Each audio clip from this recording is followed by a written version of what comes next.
quick comments, overall observations on the game from each of you, and then we'll throw the floor open to questions from the media. So, Coach, if you can start, please. Yeah, it's fun for us to have our first game on the road here in EASL. Obviously, first win for a team from Taiwan on the road as well, which is really good for us. I thought the fans showed out. They were great. It's great energy. It's fun being in a country where they love basketball so much. So I think it's really good for us. Our guys played hard. Their team played hard as well, and it was really good to be able to come out with a win. Yeah, so I was very excited for this game, returning to play in the Philippines. We were back and forth in the first half for sure, and then we went into the halftime very positive and came out in the second. And defensively, I think we were great. So that definitely helped us get the win in the second. And yeah, missed the Philippines. You know, Coach gave us a couple simple goals before the game. One of them was to win the rebounding battle by 10, which we were able to do, and for us to have good defensive quarters to try to get a few of them. And I thought our defense in the second half was amazing. And I think the challenge that the coaching staff gave us as well was to talk more on defense. And you know, they have one of the best scorers. I mean, he's just an amazing. Zach Lofton is just such an amazing scorer, and it took everything. We were just, you know, the coaches were just flying in different players, and big credit to our bench. I thought Hayden and Amigo came in with big time energy, as well as other players, but just the energy and the depth that we were able to use, I thought was a big difference. You can see in the second half they were pretty tired. Okay, thanks guys. Questions, please. Hi, Jeremy. So prior to coming here, were you aware of, you know, just this type of love that the Filipino fans have for you and the influence that you have on this particular fan base? Yeah, so I came out here, I think it was 2013. I played one preseason game, and then right after that we went to Taipei to play the next preseason game. And you know, my parents were born and raised in Taipei, and people always ask me, like, what was that experience like? And I was like, honestly, they're equally crazy. They were equally crazy. Like, I knew that since 2013, since I came here, I was like, man, this fan base is unreal. So it's awesome. You know, I think Hayden is talking about why he misses it so much. That's probably a big reason why.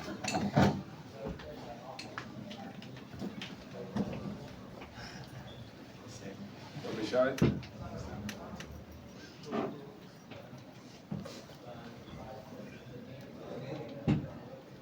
Yes.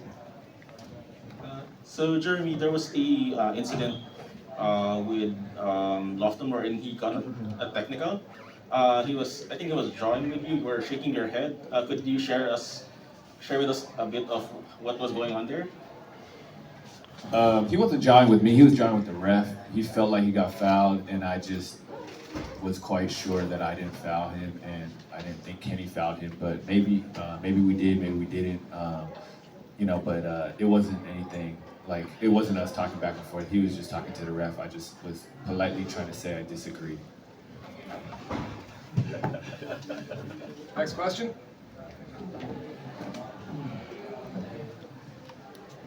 Jeremy, Randy Hollis Jefferson approached you after the game. Talk about your relationship with him. And, yeah. I mean, he's like a little brother. He's through all my, you know, my 9 years in the NBA. He's one of my closest friends through those 9 years. Today is his birthday. For him to come out on his birthday, to bring his brother and their families out on his birthday, speaks volumes. He's just a great guy, and he's killing it out here, doing a great job, and I know he's having a lot of fun. So I appreciate his support for the Kings. Next question. Yeah, you can pass the mic back. Jeremy, welcome back to the Philippines. In the third quarter, you had the 11-0 run, and you had back-to-back threes. How big was that for you guys? Yeah, I think again, our coaching staff is making a big emphasis on trying to play with both sides, playing on both sides of the floor to be more unpredictable, to get better flow, and to get better ball movement. Honestly, like Joe, he created a lot for me today. He gave me a lot of closeout situations, and I haven't seen those closeout situations in a bit. And so for me to kind of get loose a little bit and get some open ones, it just felt really good to kind of be able to move off the ball, and that's something I'm trying to get better at. We have a lot of playmakers on this team. Joe, obviously, but Kenny and Amigo, and there's a lot of guys. Hayden, there's a lot of guys who can put the ball down and make plays, distribute the ball, and so we're just trying to make it pretty hard to guard. And I just happen to be in that stretch, the recipient of some really good passes.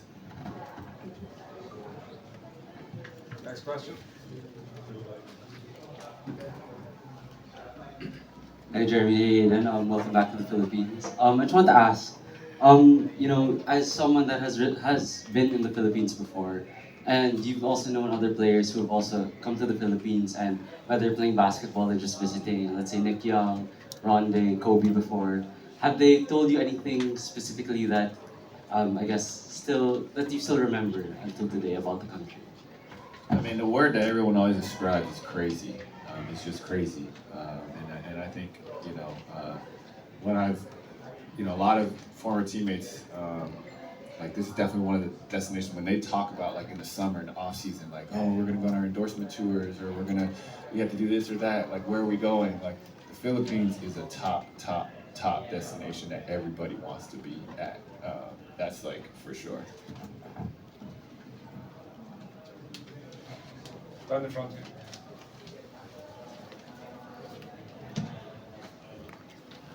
A question for Hayden and Jeremy. So both of you now have experience playing against. I got you, man. Both of you have experience now playing against Filipino teams. Jeremy, you albeit just a very small sample size, but Hayden, you've played here in when you were back with the Bay Area. So what's like the hardest part or like the toughest thing about playing against a crowd like this and a team like a Filipino team?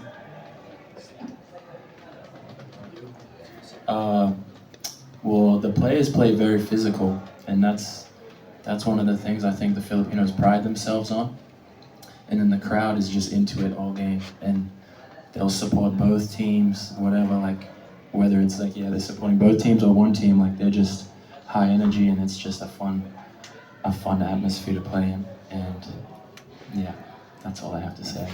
Thank you. I agree with him. Just physical. It's physical. They play physical. Even like Cliff Hodge is a great example. He's playing a four-man position, and he's 6'4". But I can see why, because he's very physical. He's smart. He does his job really, really well, and he makes everything difficult for you. And so they just play hard. They play hard. They play physical, and I think that's the best type of basketball you would want to play.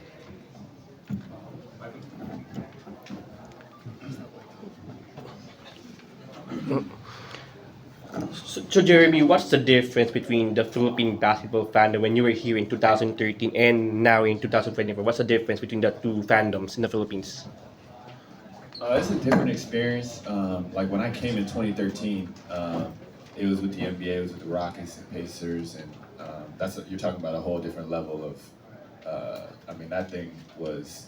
We literally couldn't even like barely walk out of the lobby of our hotel. I remember we went to like Mall of America or something, and there was like hundreds of people following us. It was, that's obviously a different level of production and marketing and awareness. But the enthusiasm, like you just feel the enthusiasm everywhere you go. Everyone, even in the interactions, if it's just one-on-one, one-on-two, like you'll feel that like deep passion for the game of basketball. It's what Coach was saying. It's great to be here. Like you feel it everywhere you go. Any questions this side?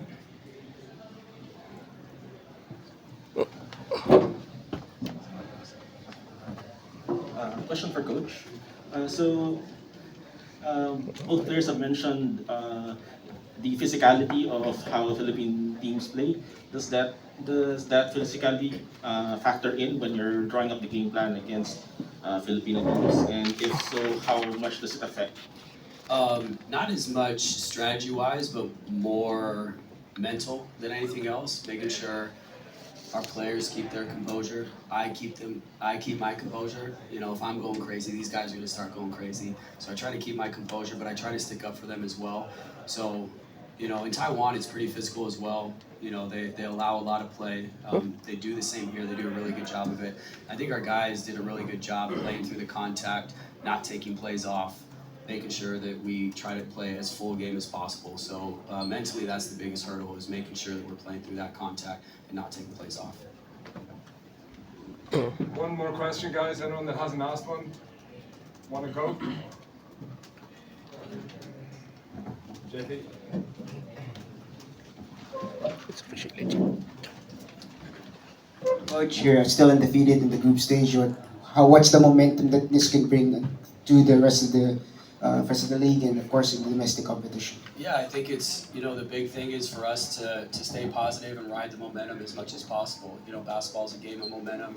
Us being able to build off the things that we do positively on the court, making sure we make corrections with the negative things, the things we need to get better at. So for us, it's, you know, making sure we have a clear mind, making sure we're staying together, that we're positive, even when things are going wrong. So, you know, for us, it's just, we really take things one day at a time. We don't look too far ahead. So when we fly back to Taiwan, we have another domestic league game, so that'll be our focus next. And then once we get back to EASL play next week, that'll be our focus next week. Thank you. All right, that's it, folks. Coach Jeremy.